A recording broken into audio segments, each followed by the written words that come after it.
So welcome everybody to our Irish 30. My name is Ronan McDonald and I have the pleasure of being one of your co-hosts this evening together with Russian trainer. Kevin Clancy can't be with us this evening, but he has been with us on the series.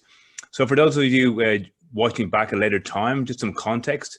The Irish 30 was set up by the Irish Support Agency as a series of wellbeing webinars launched to support the mental health and well-being of the Irish community in Australia during the COVID-19 challenge. So we launched this in May, and you have the opportunity to watch back any of the webinars on the Irish Support Agency website, and we invite you to listen back at your ease. There are some fantastic speakers, and we've been lucky to have some wonderful presentations and connections over the last couple of months. So this evening, we're delighted to be joined by Lachlan Scott, the founder of and CEO of the Irish Support Agency. Of the Irish charity, Irish-based charity Helplink Mental Health. My apologies. So in a moment, Russian will be interviewing Lochlann. So in terms of format for this evening, it will be an interview-style format, and Lochlan's got some information to share with us and some stats, and we'll have the opportunity to ask some questions. We'll take some pauses and ask some questions, and we'll make some time to have some Q&A at the end. So before we commence into the session, we'd like to do an acknowledgement of country. So I acknowledge the traditional custodians of the various lands on which we're joining from today, and any Aboriginal and Torres Strait Islander people participating in this webinar. I pay my respects to elders past, present, and emerging, and recognize and celebrate the diversity of Aboriginal peoples and their ongoing cultures and connections to the lands and waters of New South Wales. And to help us become a little bit more present and focused for our session, we'll just do a short mindfulness exercise. I know, Lochlann, your morning is starting, but some of us are coming towards the end of the day and there's been a lot happening. So we just take a couple of seconds to make sure we feel comfortable and relaxed. I invite you to close your eyes if you'd like to and make sure you feel comfortable. Breathe. Breathe again. Smile. Relax. Arrive. Where you are. Be natural and open to effortlessness, to being rather than doing. Drop everything. Let go and arrive. So now it's my absolute pleasure to hand over to Russian to lead us through the next part of this evening's conversation. Thanks, Russian, and thanks, Lochlann. Thanks, Ronan, and thanks for that recap of where we're up to.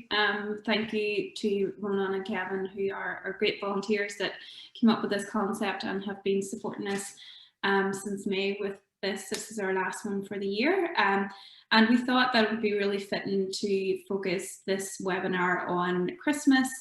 Christmas can be a really challenging and stressful time for people at the best of times.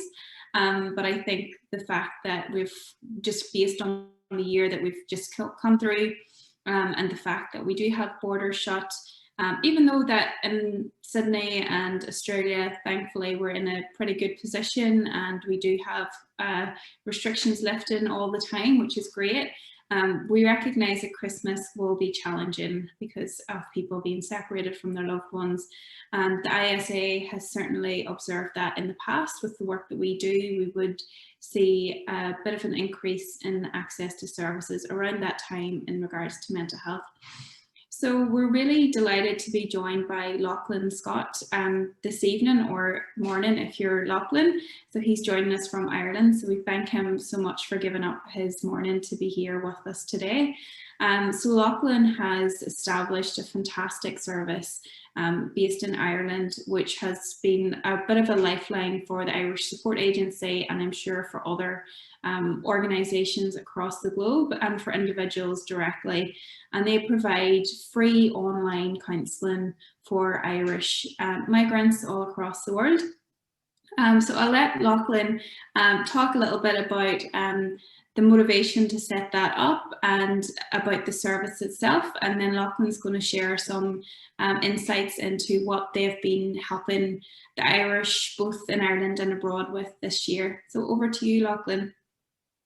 Thanks, Elaine, Roisin. Hello, everybody. It's really nice to be here and great to see some faces because usually by email with Roisin and that kind of thing, and it's really nice to see faces again. Just like it's really nice to over here to see faces again because we've got our level 5 lifted at the start of this month. I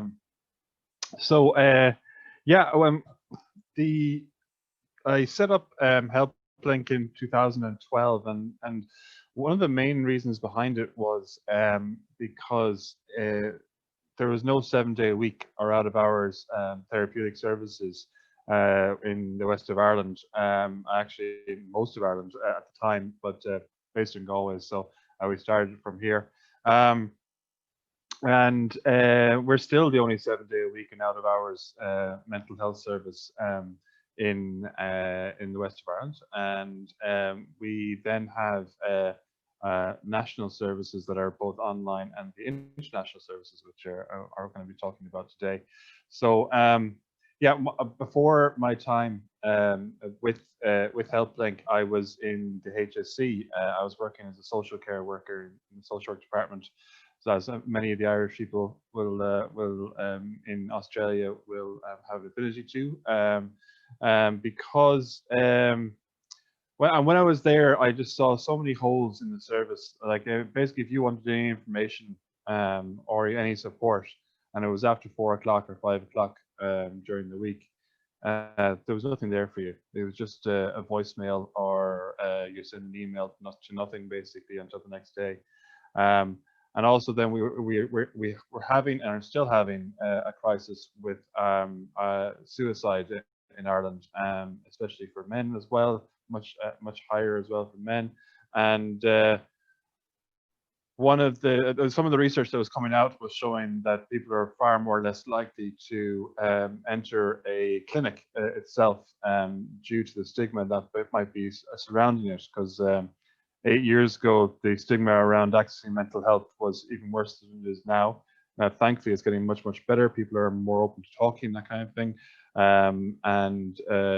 But at the time, and still, as I said, there's a lot of people that don't really want to engage with the face-to-face service as much as they would like it to be anonymous, say the camera off, or whichever way you want to do it.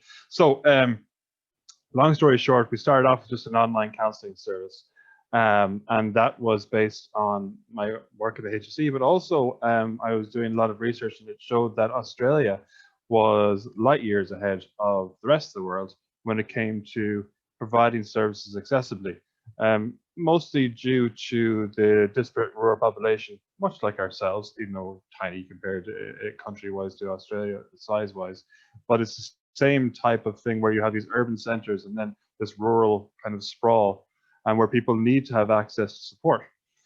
So we looked at that and we were kind of going, well, okay, this has been like phone counselling has been a thing in Australia since the 60s. And then online counselling came in, I get this right now, I think it was like the late 90s, mid to late 90s, online counselling started to come in, and online therapeutic support. So what I wanted to do was bring those two things to the people of Ireland. So we started off with just an adult online counselling service, and that started to get bigger and bigger because people started wanting to come in face to face to us, and then they wanted to get support for their younger people and their children. So now we provide a suite of therapeutic services for children, young people, and adults, 7 days a week. This is both in person and online. So we have lots of ways for children. We have play therapy and art therapy. For youth, we have a general counselling service. We also have youth addiction service. And then for adults, we have general counselling that's solution focused, couples counselling, bereavement counselling, addiction counselling, and so on and so forth. Lots and lots of different services in that. We also then provide an information and education service. This new platform that we launched this year is called mindhacks.ie. A very interesting platform for people to get information and education around taking care of your mental health. But what's unique about it is that once again, we were looking at the research, and the research was showing that people are less likely to engage with a written topic online. For example, most people will look at a headline of something and then maybe read the first paragraph of an article and that kind of thing. So what we have compiled is, to our knowledge, the first in the world, libraries of podcasts and videos around mental health and self-care and child development. It's all in there. All the aspects of mental health are in there. We've partnered with TEDx for their podcasts and videos. And then we have a lot of Irish content as well in there. And this is growing every week as we add to it. So that is a completely free resource for people. We believe is doing a lot of good for people, and it's only going to get bigger. Also there then we transferred basically our face-to-face emotional wellbeing workshops to being online. We're in the process of doing that.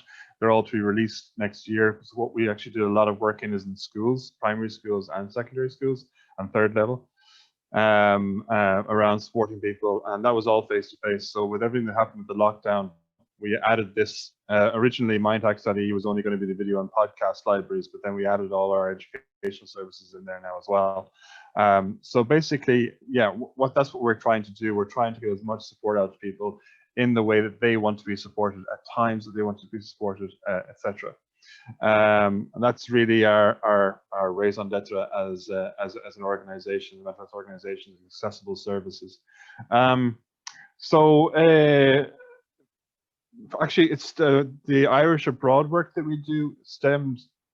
The seed of the idea started from when I was looking at that research in Australia about how they support people back in 2011, 2012. And then I'm actually half American. My mother is American, and half my family are in the States. So I know a lot of Irish people that are over in the States as well.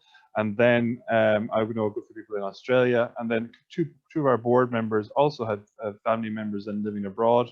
And we started looking at this area. It took about a year. We got some funding from the Immigrants Support Program to research it. We came, there's a lot of research links actually to the stuff that we were looking at. Now it is 8 years ago, but it's on the website, helplink.ie. The main website, which is helplink.ie, and there's a load of information in there about the research. But basically, the research was showing to us that whether it was Irish or not, immigrants that move to their adopted country are far less likely to engage in the local mental health services for two reasons. They can be together or separate, but one is a fear of, in some countries, it can be a fear of acknowledging that you've got a mental health issue to your adopted country, whether that might affect your work or whatever it might be. And the other thing was then that people were far less likely, the engagement itself was a lot slower, even when it was a Western country to a Western country, because of the language and cultural barriers that are there. So because even with we may all speak English, but we all speak with different colloquialisms and that kind of thing. So the actual engagement, I mean, one of the great examples is in the States, the word crack. Obviously, it's not the same meaning as we have. And so if you're going into your therapist and you say, I was having crack on the weekend, they were going to, you're going to slow down the process with that. Like now you may bond a bit better and engage, but that's just a small, slightly funny example. of how that language difference can really actually impede therapeutic processes. So we looked at all this and we said, okay, let's try it. So we piloted it, and the first country we piloted in was Australia. Since that time, it has grown and grown and grown. It's become a global service. But yeah, we started with Australia, and we had such amazing support and partnership from the likes of the ISA over there, and that can actually be shown in the statistics I'm going to show you in a second. Then we were invited into Canada by ICANN over there once they heard what we were doing. We weren't initially going to go that quickly, but we did, and it took off in Canada. And then in 2018, we went global. So now we support Irish people time zone independent, but we're open 12 hours a day, so we can generally get people appointments no matter where they are. Then in 2019, we expanded the service even further to support returning Irish immigrants, because this was becoming an issue for a lot of the organizations. Not a lot of the organizations we're seeing around the world was problems for people that wanted to return to Ireland, but the emotional journey itself of fitting back in, because essentially that really was the big thing. Well, there's a loss of leaving your life behind in whatever adopted country you're in, but also there was this coming back to a country that you had an idea of what it was, but if you were gone away for more than 5 years or so, it really is a different country. I mean, I know everybody has this impression, including myself when I lived abroad, that Ireland kind of stays still when you're gone, but it actually moves very, very quickly. So it was that adjusting piece of coming back in that we wanted to support people with. So we did that, and since then we have been extremely busy with that side of things as well. So we partnered with the Irish Abroad, with the Cross-Care Migrant Project, Safe Home Ireland, and the Irish Council for Prisons Overseas on that project. So when they'll send referrals into us. Now people can self-refer, but we also work with those 3 organizations as well. This year, it's obviously been an extremely strange year for everybody, and a very emotionally intense year for everybody as well, which can be seen from our figures. I'm just going to pull these up now to show you them. How do I do this? There I go. Share screen. All right. Now, I don't know if you guys can see that. It's a little bit big. So there we have. Can you guys see that? Yeah, we can. Yeah. So there you can see. I mean, we're always increasing anyway with people coming in, but then you can see in March when basically the Western world almost shut down because there was a huge drop for us in people, but then the world started getting not back to normal is not the right word, but they started re-engaging with services and society in April, and as you can see there, it started to absolutely fly up over time, and it is still increasing, even though this here in October is when the second lockdown started happening across the world in some places. So I mean, obviously quite a big trajectory upwards for this. Since the beginning, we have supported people in 32 countries globally. And as you can see, Australia comes out top. That's a good thing, I think. So we're getting lots of support people, 29%, and Canada second. It's almost reflective of how we went as a service providing it. USA is actually quite small. There is quite a bit of support in various states, but as it's as vast as Australia, where we are slowly but surely getting in there. We only kind of, as I said, 2018 is when we went global, so we're still working on that and other areas. But as far flung as South Korea, Singapore, Turkey, Costa Rica, we really have supported all over the world. Up until last year, we actually couldn't support people in the UAE because of the various technological issues with transmitting to that country or those countries. But since this year, we use a different platform which is now available in the UAE, so we're there too now. That's where I got. So our highest percentage is 14% from Sydney, 11, and then as Vancouver, Melbourne, so that's obviously another, hopefully indicative of how we work together with the Irish support organisations in Australia to get this information out to people. So this is the one. This is for this year now. The highest percentage of reason presenting is depression. Next is anxiety, and then third is homesickness. Don't want to come back. And then very interestingly, this was a new one that kind of it did raise its head before, but it's never up to that kind of percentage. So you have this dichotomy of some people who are homesick, but they don't want to come back. And now the reason for that don't want to come back is very varied, but the majority of the time is they don't want to come back because they don't want to feel, so say for example, they didn't get a job or the job they had didn't work out.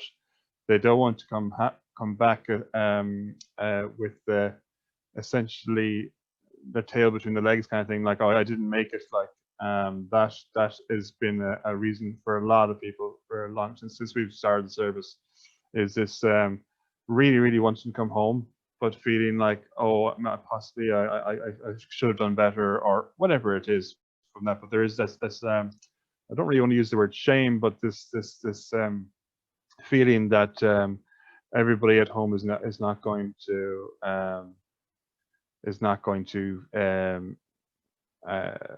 respect's not the word either, like, but that there's this feeling that they didn't succeed. You know, everybody, I know myself, when I went to live abroad, there was this thing like, oh, off he goes, he's going to get himself a best job and he's going to be in the sun all the time and all this kind of thing, like, you know, and it's just going to be this party, where it really wasn't. You know, don't get me wrong, I really enjoyed my time living away and that kind of thing, but at the same time, it can be very, very tough, as you all know. But yes, this one, the bereavement and the guilt from being away, up until now, there had been occasional Skype funerals, if you want to call them that, for people to console each other with their community back home. But this has risen dramatically. Obviously, there's this massive guilt that they can't get home now. Even if they wanted to, they couldn't get home, especially during the first lockdown. So that was and is a serious issue for people at the minute. Then it's a very strange one, because then you have down here there's pressure to return from home. So they're kind of getting it from both sides. There's pressure from maybe their job abroad to stay, and then there's pressure to return from some family, and then you feel that guilt about being away. It's all reflective of these things. Thankfully, it's below 1% for suicidal thoughts, but we have got clients with those issues, and what we've generally done is we do what's called holding counselling, where we basically try to get them to a place where they will go into the local services to address these suicidal thoughts, because we're not a crisis service. What we are is a short to medium term service to basically get people back up and going, and then also we'll support them to engage with the local services themselves from then on. Essentially, yeah, what we are is we're hopefully that gap in between the two, where we we support people to be able to support themselves and also to engage with the services in their local country. Finally, there, I'll just leave those two up there. They're just some really lovely words from a few of the clients that we've had. That's just a small taste of them. Yeah, that's pretty much it for me. Love to get the questions. That's really insightful, Lachlan, and you know, it's great to know that the Irish abroad have this service and they have access to that, because, you know, there's so many complex cases where maybe people for visa reasons can't access services here or just not quite sure what they're entitled to. And I know for me, I love when I'm listening to podcasts and stuff, I tend to go to the Irish ones and just enjoy just hearing it from someone with a similar culture for you can be really, really powerful. So it's brilliant, and it's so good that the services does exist. So I suppose coming back to Christmas and looking at that for the Irish abroad, are you starting to see any of that coming through yet? Is it heightening some of those guilt and the kind of, I suppose, the bereavement about not being able to come home and that sense of loss? Are you expecting to see a little bit more of that?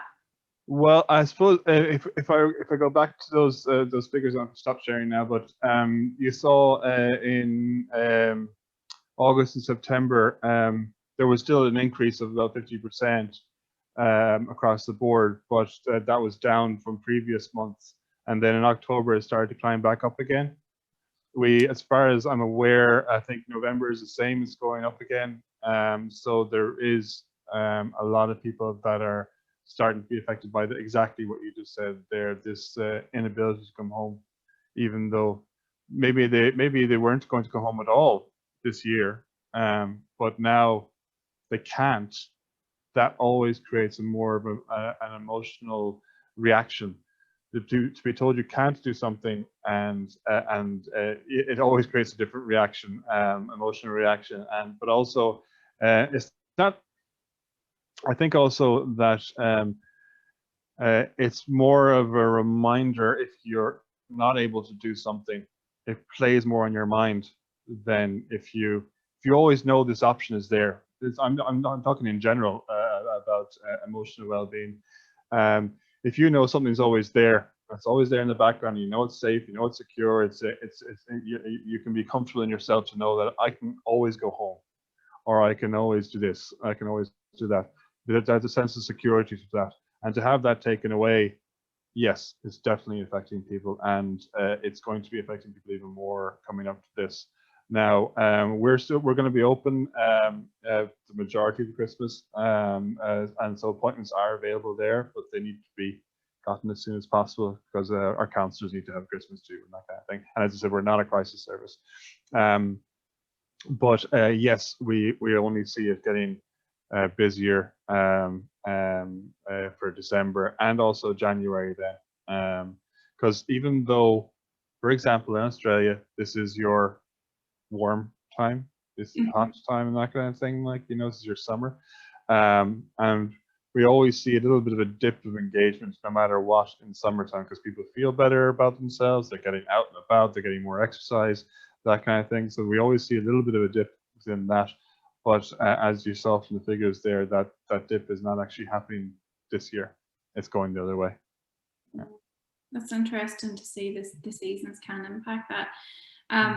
So in terms of some advice then, if there was people listening who would love to be going home for Christmas, maybe had planned to go home this year or had family coming out, any strategies that they can use to, I suppose, kind of prepare for that? Christmas can be challenging at the best of times, but specifically this year. Oh, it's a hard one to answer because everybody's experience is different.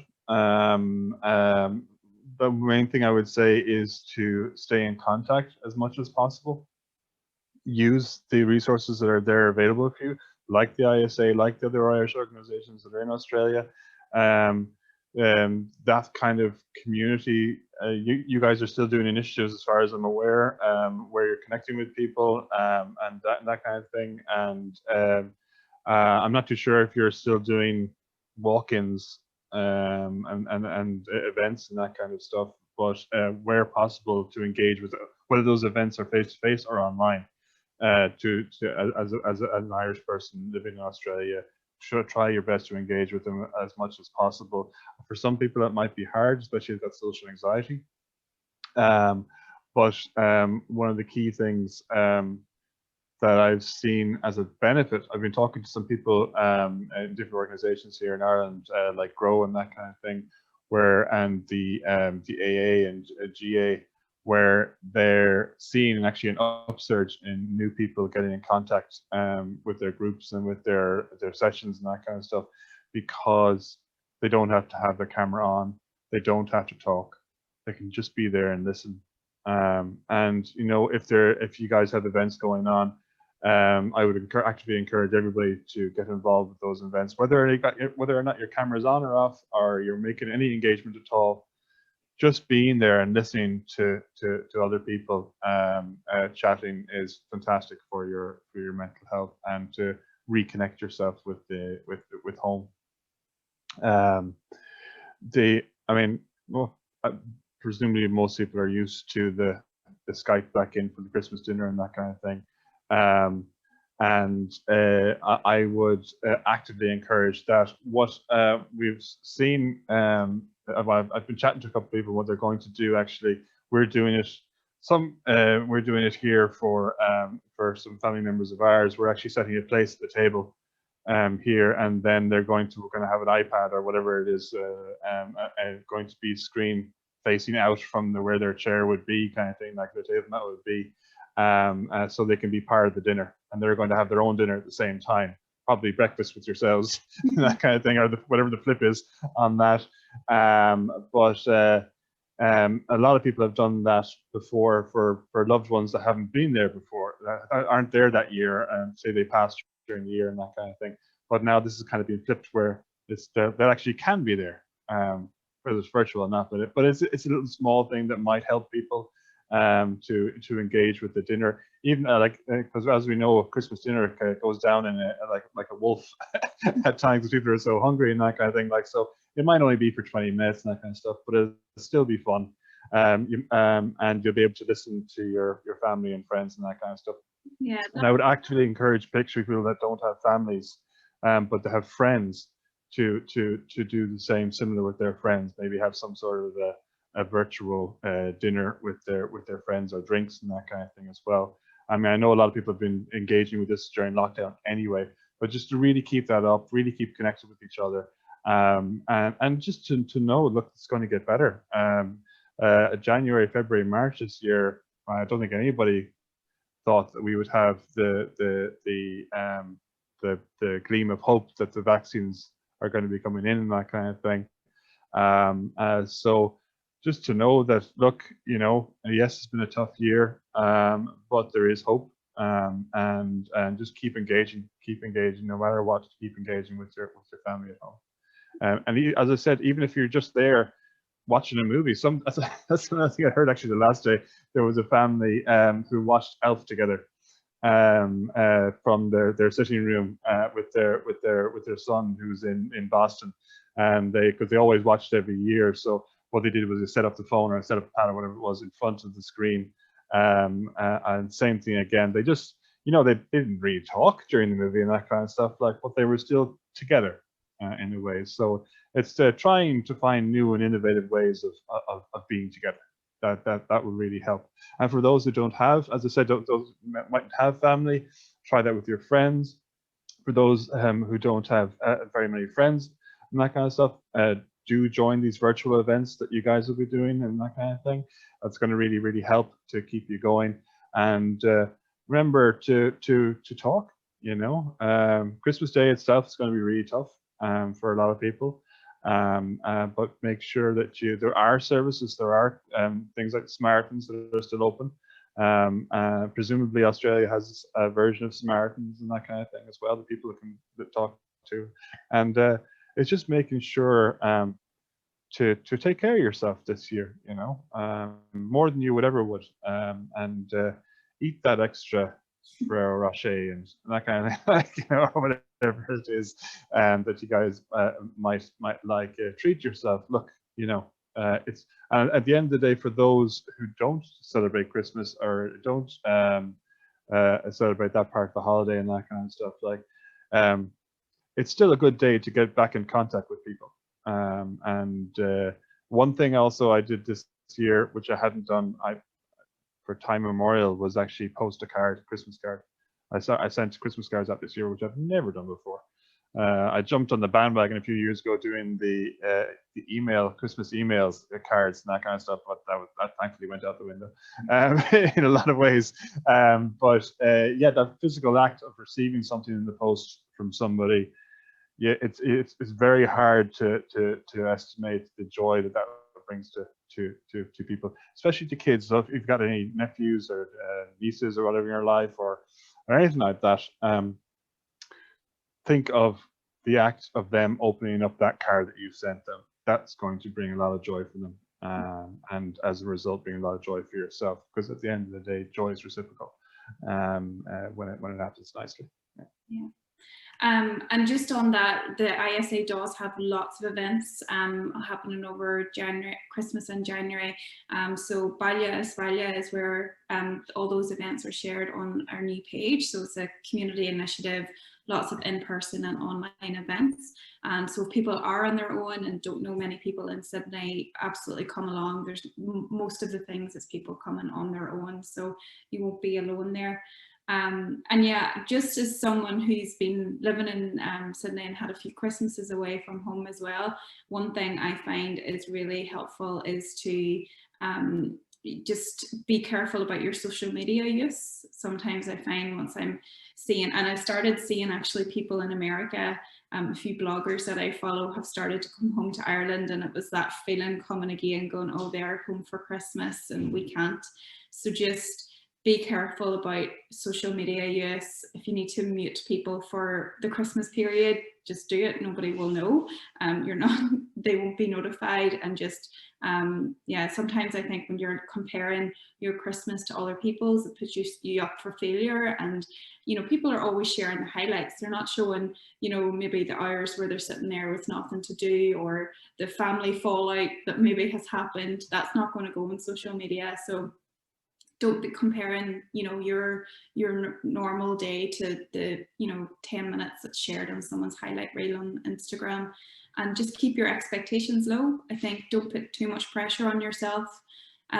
If all you use in this period is an opportunity to lie at the beach and chill out, if you've maybe had a busy year at work and this is your downtime, then that's plenty. And, you know, don't set yourself up to attend all these events and have people expecting you. You know, keep your boundaries in place, learn to say no, and also just be careful, you know, if you're finding yourself using other coping strategies, just having a look at other ways you can maybe manage those feelings, the connecting with others, getting some fresh air, exercising, all those things. But I love the tip about the watching, you know, setting a place at the dinner. That sounds really good. The one benefit I found from COVID is that my friends normally at home would meet face to face, but now when they were meeting virtually, it meant I could actually be part of that, and I wasn't like me sitting on my own. So there is good sides to COVID, and that's definitely one of them. Yeah. And hopefully, my hope is that actually this connectedness, even though we're far away, is going to continue post-COVID, whenever that day comes. That idea that you're talking about just there about when your friends heading out and the kind of stuff, like there might be some times where they'll be doing that post-COVID, and which would be fantastic, and people can still get in and involved in that, like, you know. So it's there are pluses to this in that we are connecting more, and that in itself may cause problems because it may increase a little bit of homesickness and that kind of stuff. But it's also, on balance, it's a very, very good thing. Yeah. Thanks so much, Lachlan. I'm just conscious of time, so we will wrap up, but I want to thank you so much for all your insights, really interesting and great strategies there, and keep up the great work. You're doing a brilliant job, especially for Sydney. Thanks to Ronan for his support all throughout this year. And if anybody wants to check out helplink.ie, there's really great resources there, and also Baile for some of the different initiatives that you can get involved in over the break. Thanks, everybody.